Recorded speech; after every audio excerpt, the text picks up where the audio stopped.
General Clarke from Special Ops Command, Congressman Crow from Colorado, and Senator Ernst in conversation with Courtney Kube, who's part of NBC News, our media partner. So please join me in welcoming them to the stage. General Clarke, another big emerging threat or challenge is Chem-bio. I mean, we've seen just even recently in the last couple of years how something like COVID can have this profound effect on the entire world. It's still having an effect even on us here, right? SOCOM is the coordinating authority for Chem-bio. And there's this vast array of possible weapons. That's the thing that's so fascinating about both the drones and about the Chem-bio is you have everything from these very crude agents that we've seen in Syria and Iraq, right? Sarin, mustard gas, to really sophisticated ones that state actors like Russia have used against political opponents.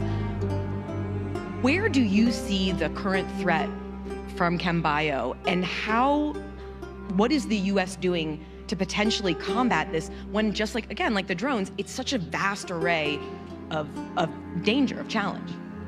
Yeah, Courtney, I'm glad you brought this up.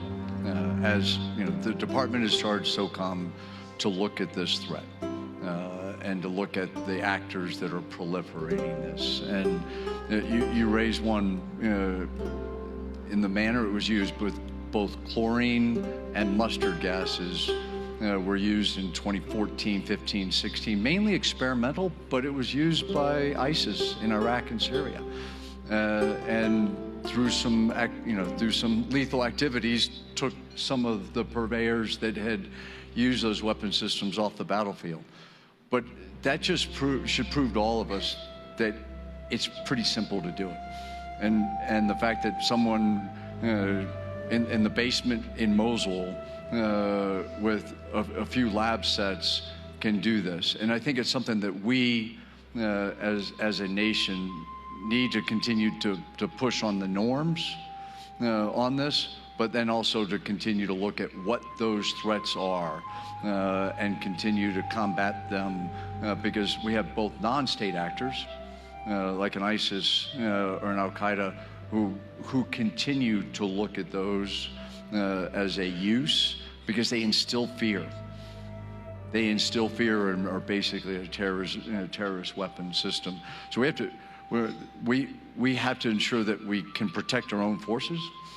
Yeah, so to be clear, I think one of the things we're talking about here is that there are now weapons under development and developed that are designed to target specific people. Right, that's what this is, where you can actually take someone's DNA, take their medical profile, and you can target a biological weapon that will kill that person or take them off the battlefield or make them inoperable.